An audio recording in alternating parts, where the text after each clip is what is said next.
Okay, so we're going to be working on performing compositions of functions. Okay, this is going to be a new operation. You guys have never done this before. So to get started, let's do a quick little review with our bell ringer. Okay, if you guys haven't already had time, pause the video for a sec so you guys have time to solve these here. So go ahead and pause it if you don't have these done. Okay, now that you are done with these, let's just review real quick how our functions are going to work. Okay, so I've got my function given up top here, f of x equals 2x plus 3. So we've talked about this before. Variables are just placeholders. Okay, so we can really think of this placeholder here, this f of x, we can think of that as a box. So really our function that we have up top is f of box equals 2 times box plus 3. And we've got to decide what needs to go in that box. So for our first example here, we can see that what we have inside of the box is a 4. So that means that I'm going to be plugging in a 4 to that box there. Now if I plug in a 4 to that box, there needs to be a 4 in this box over here as well. So we end up having f of 4 on this side. Whoops, put 2 parentheses for some reason. And it just stays as f of 4. But then down here we start solving this. So 2 times 4, that's going to give me 8 plus 3. And I find that f of 4 gives me 11. And that's my answer. F of 4 equals 11. Okay? Now, when we plug these in, sometimes we won't be plugging just a number in for x. We've done some of these as well. Sometimes we've plugged in a function in there in for x. So we've got a different function, 3x plus 1. Well, that doesn't change our rule. I have f of x, but instead of an x I wrote a box, equals 2 times x, instead of an x I have a box, plus 3. But it's the same equation that we've had. The only difference is now what's inside the box. Well, it's not just an x, it's a 3x plus 1 in the box. Which means that in this box over here, I need to also have a 3x plus 1. Now when I go about simplifying this one, I'm going to have to take this 2 times 3x and this 2 times 1. So that gives me a 6x plus 2. Then I still have my plus 3 on the outside. And then that's going to give me a 6x plus 5. So 6x plus 5 is my answer. Okay? So that's kind of a bell ringer to kind of get us back in the swing of thing with our functions. Okay? So like I said, just remember when you guys have your f of x, that's really just an f of box. That x is just holding a spot until we have something that we want to plug in for. So let's go ahead and get started then. Okay, operations of function. There's 4 operations of functions that we've gone over so far. The first one was f plus g of x. Whoops, too far. F plus g of x. Okay, we did this back in lesson 20. That was the same thing as just an f of x plus a g of x. Okay, if I had f minus g of x, that was the same thing as f of x minus g of x. If I had an f times g of x, that was the same thing as an f of x times a g of x. And then lastly, if I had f divided by g of x, that was the same thing as an f of x divided by a g of x. Okay, so this is stuff that we've had on your guys' tests. We haven't always been doing very well on our tests on this one here. Remember, we need to distribute that negative with it. But what we're going to do today is we're going to add a whole new operation. It's not going to be adding. It's not going to be subtracting. It's not going to be multiplying. It's not going to be dividing. We're going to have a new form. And that new form is an open circle. Okay? So when I read this here, I'm going to read this as f open circle g of x. Okay, so you might want to write that down on your guys' paper. I'll repeat myself here. This is going to be f open circle g of x. Okay, and what that means is, that means that I'm going to have f of g of x. Okay, and that's important. You need to have this memorized, that f open circle g of x means f of g of x. Okay, and what's happening here is I've got my g of x function, and my g of x function is being plugged into my f of x function. So I'm taking a function and I'm plugging it inside of another function. Okay, so let's draw a picture of what this looks like here. Okay, so what I've got here is I've drawn my green picture here.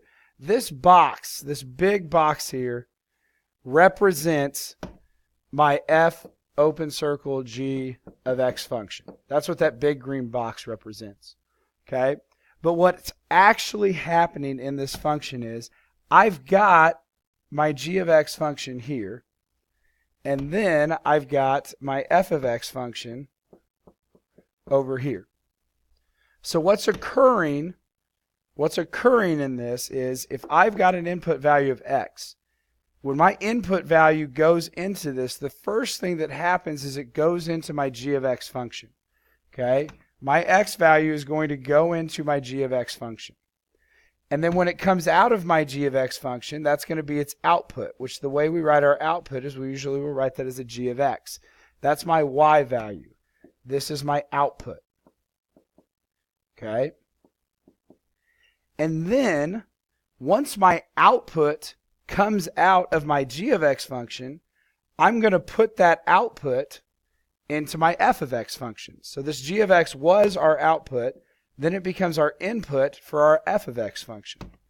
And then what's going to come out of this is going to be its output, which is going to be f of g of x. Okay?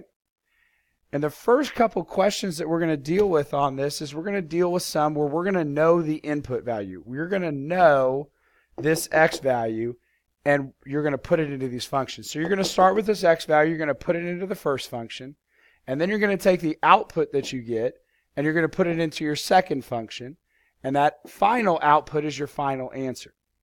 Okay? I know this is kind of confusing. Some of you guys are visual. I hope this picture helps.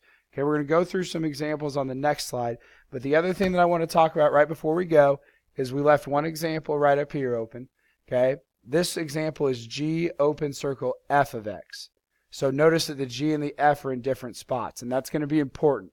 If the g and the f are in different spots, since my g comes first, it's going to come first on this side. So g open circle f of x equals g of f of x. Okay?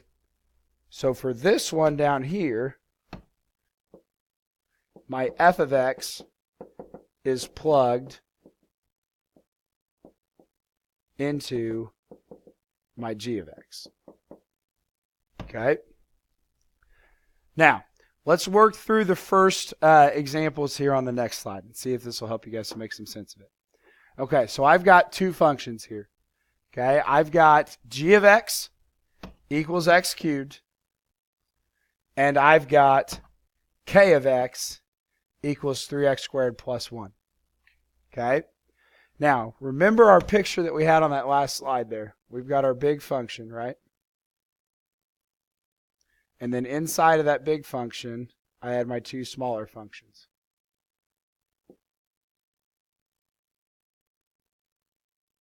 Okay? So, for my first example, I've got k open circle g of 2. And what that means is that I've got k of g of x. Okay? That's what this k open circle g means. Okay? And we went over that on the last slide. Okay? So for this example here, my g of x function is coming first. So this first one here is going to be g of x. And then my second function here is going to be k of x. Okay? Now the other difference is, remember I told you guys, now we know what value is going to be plugged in. So what's our input value? Well, our input value is this 2. That's my input. So that means my 2 is going to be starting on the outside of this machine. And the first thing that's going to happen to that 2 is that 2 is going to get plugged into my g of x. So the first thing that I need to do is I need to look at my blue function here, and I've got g of x equals x cubed, but I know that it's not an x in this spot. I know that this is going to be a g of 2. So that means that this needs to be 2 cubed. Okay? So g of 2, whoops, I started right next. So g of 2 is going to equal 2 cubed, which is 8. So my 2 went into my g of x function, and what came out of my g of x function was an 8. Okay? So now my 8 needs to get plugged into my k of x function. So now I'm going to look at my red function down here. Okay, and it's k of, and I've got x equals 3 times x squared plus 1. So what's going to be getting plugged in for x? Well, if I look up here at my picture, my 8 needs to get plugged in for my x because my 8 is going into my k of x function. Okay, so now I'm going to simplify. I've got to do my exponent first. We do exponents before multiplying, so that's 3 times 64 plus 1. 3 times 64 is going to give me 12 and 180, so 192 plus 1, and I get 193 for my answer. So what that means is that k, open circle G, of 2 equals 193. Okay, and you kind of follow, if you guys see the picture up here, you can kind of follow how that 2 travels through everything. Okay, so let's try one more example. We've got an example down here below. I've got G, open circle G, of -6. Okay, so for this function here, I've got my G function, and I'm going to plug it into my G function. So this function here means G of x. Okay? But what we're going to do now is we're going to follow this same chart, but instead of it being a k of x up over here, it's going to be a g of x. I'm going to have a g of x and a g of x. Okay? And the number that I'm going to plug in is I'm going to be plugging in a -6. Okay? So we're going to go ahead and get started. So g of x equals x cubed. And what's our x need to be? Well, it's going to be a -6. So I've got to do -6 cubed. And if I do -6 cubed, that's going to give me 216.